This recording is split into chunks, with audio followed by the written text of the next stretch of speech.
So I'm down here at Mount Henry Bridge. There's people around here now, so I'm not confident in front of the camera when there's people.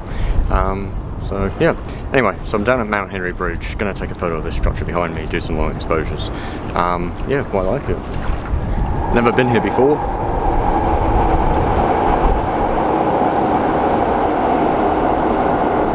Bit noisy. Yeah, I think this should work out nicely. So I've situated myself just in line with this here in the middle. It works quite nicely, so with the islands as well leading me down, it just yeah, lines up perfectly. So I'm so nervous. Yeah, so I think I'm going to go with them with the 80mm. We might try the 28mm as well, see how we go. But yeah, really liking this composition. Not sure on exposure times, but we'll see how we go. So I'll get set up.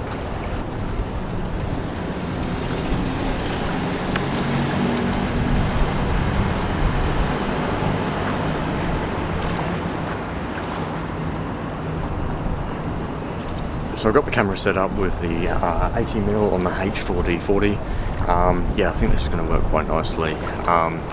Now, yeah, as I said, it is busy around here. Actually, you're going to hear cars going by, people, everything going by in the background. Not much I can do with an urban area or city built up area, and someone fishing over there as well. But it was good. So just got to work with the scene, work with the environment. I'm not going to tell anyone what to do or anything like that. I'm not one of those photographers, so I just have to deal with what's going on around me. So yeah, I think the 80mm is going to be perfect for here. Amazing structure though, isn't it?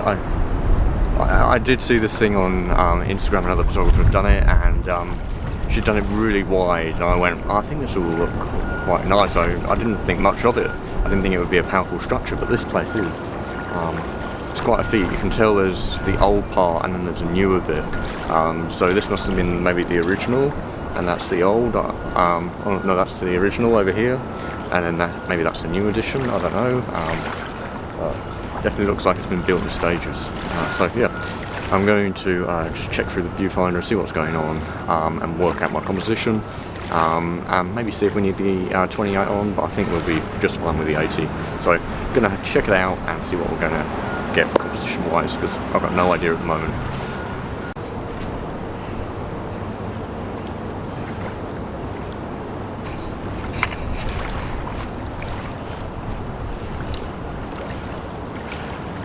Just looking through the viewfinder, I think I'm going to go with both. I'm going to try my 80mm. It seems a bit tight, and then I'll also try my 28. So I'm going to take a test shot, see what it looks like, and put some filters on.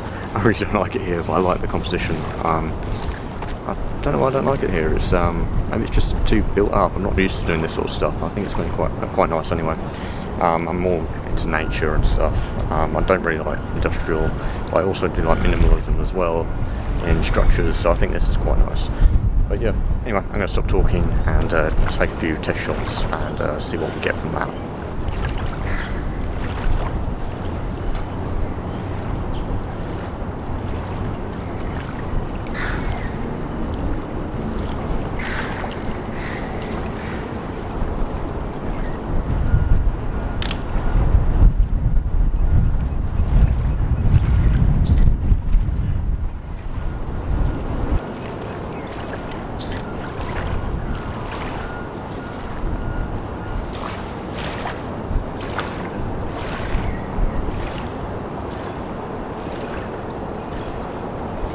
I think what I'm going to do for this composition is come down just a touch, because if I come down like 30 centimeters, it actually gets rid of the water in the very background of that corner, and it really brings everything nicely down, and it really shows the structure quite off nicely. So I'm going to lower the camera down by about 30 centimeters. So I've just dropped down my camera, as you can see, just down below me, behind me, and I'm going to pop on my range viewfinder. So yeah, because I can get down nice and low and look down. I do lose the metering, but I don't really need it. It's not really working well for here, so yeah, I'm going to put this on now. So I've got the viewfinder on and looking down. A little bit tricky because it reverses everything you do. But yeah, this little tripod is useless, isn't it? Look how low it sits. But anyway, we can still do the video. So yeah, composition looks actually really nice. coming down just that extra 30 centimeters or half a meter really changed the composition, and it's nice to be using this viewfinder as well. So yeah, I can easily just look down at my composition. I'll quickly show you now what I see. So what you're seeing on display is what I see, and then if I click this over, you'll be able to see a massive viewfinder through there. Great addition to my kit. So yeah, let's take a photo and see how it goes, and then we'll get our filters.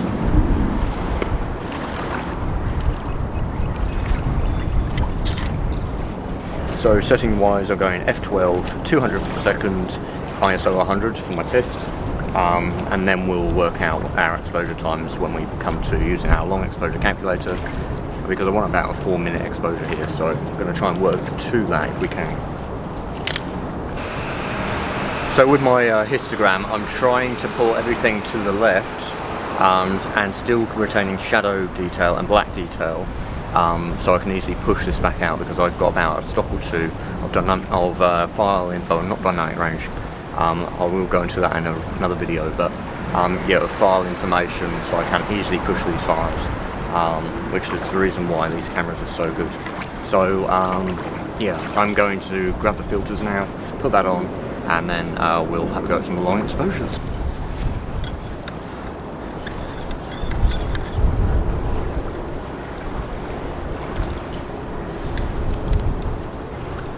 It's also just started raining, quite heavily actually, but I'm safe and protected in here. Getting a little bit of spray, but this rain isn't going to last very long, so it's going to pass probably in the next couple minutes.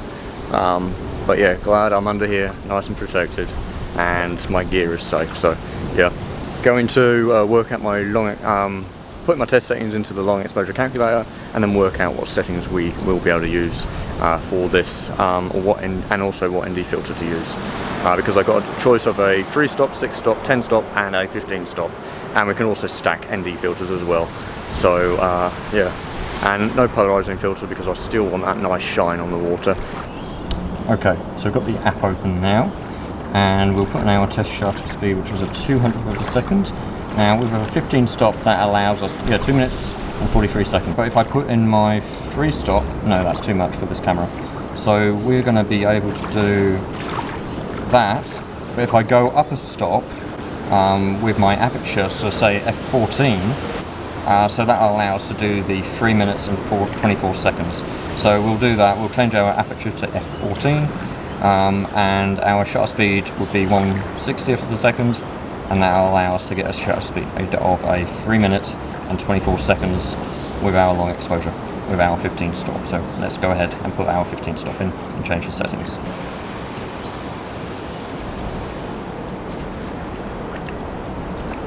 .15 stop filter is on. I cannot see through that viewfinder, it's so dark. Our test exposure, we've already gone over the app of how long we're going to need for the exposure time. So I'll put that exposure time into the camera. So the closest thing my camera is going to do is 3 minutes 23 seconds. So we're going to do that. Mirror up, 2 second self timer, and let's press the shutter button and wait.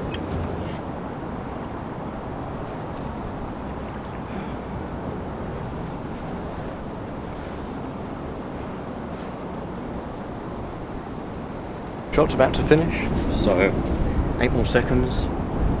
This is like winning the lottery, huh? Have we got a winner here?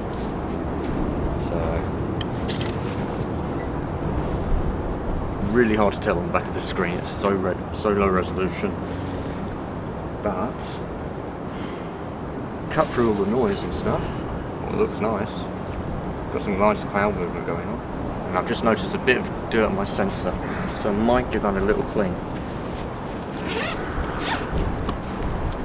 Let's detach this back and clean this glorious sensor.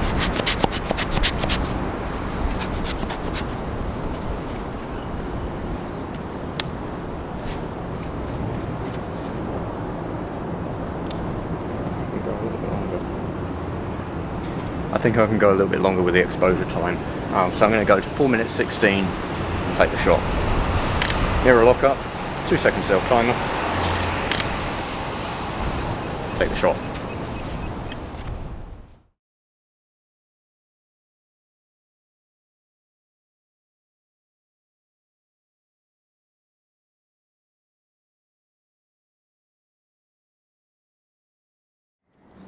Okay, so we're one battery down, but that was just my smaller capacity one.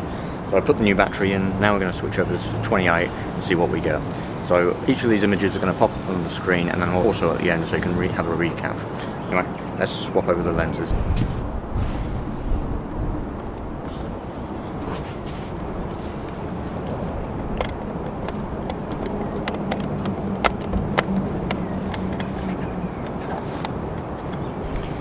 Right, so now the 28mm is on, and boy, it's wide.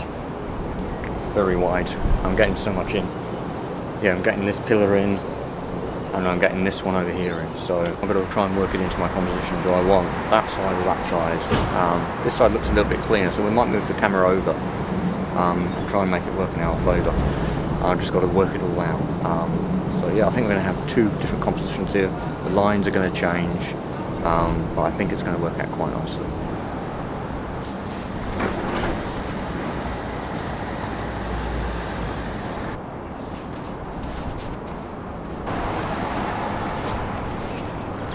Yeah, not so sure about the composition, but yeah, might go with it and see what it looks like. We've also got the one we've taken with the 80mm, so it's getting a little bit more noisy here as well.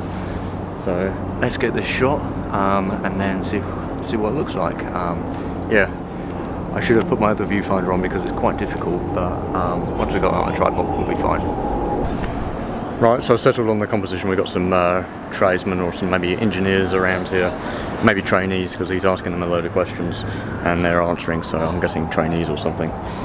So yeah, worked out the composition, so I've come further over to this thing, got a little bit of space between the background. Yeah, very difficult. There is like this vent, where is it, up there? Not sure what I'm going to do with that. I feel like photoshopping it out, just to make it clean. But yeah, working it out. So yeah, I'm quite happy on the composition.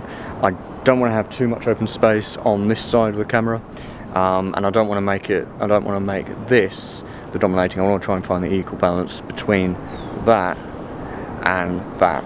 So yeah, that's the difficult bit, and I think I've got it. So now to put on our filters and take the shot. While my camera is taking its exposure, I've thought I'd use the opportunity to do the piece of the camera and then this video. I thoroughly enjoyed this, glad I got out. Really good for me, and I'm glad I've done it. So no regrets whatsoever, and I'm loving this camera. Bit quirky, feels like I'm shooting film because I can't really see the images that well, and I can't find out until I get home. So yeah, it's got a nice quirk to it, and I think I need more batteries for this camera. So yeah, I'll be definitely putting more orders on MPB for some more batteries. Yeah, so that's gonna be good because they are expensive, these batteries, about $700-800 each. So if you thought your Canon ones were expensive, or your Sony, Nikon, yeah, Hasselblad are expensive. Yeah, but I'm gonna wrap it up here. And yeah, if you like this video, be sure to hit that like button. It really helps out the channel with the algorithm. Gets our videos out there even further. If you'd like to see more, subscribe. And if you've got any questions or anything, put them down in the comment section and I'll do my best to get back to you. Anyway, I'm Simon, and I look forward to seeing you on the next video. Okay, bye for now.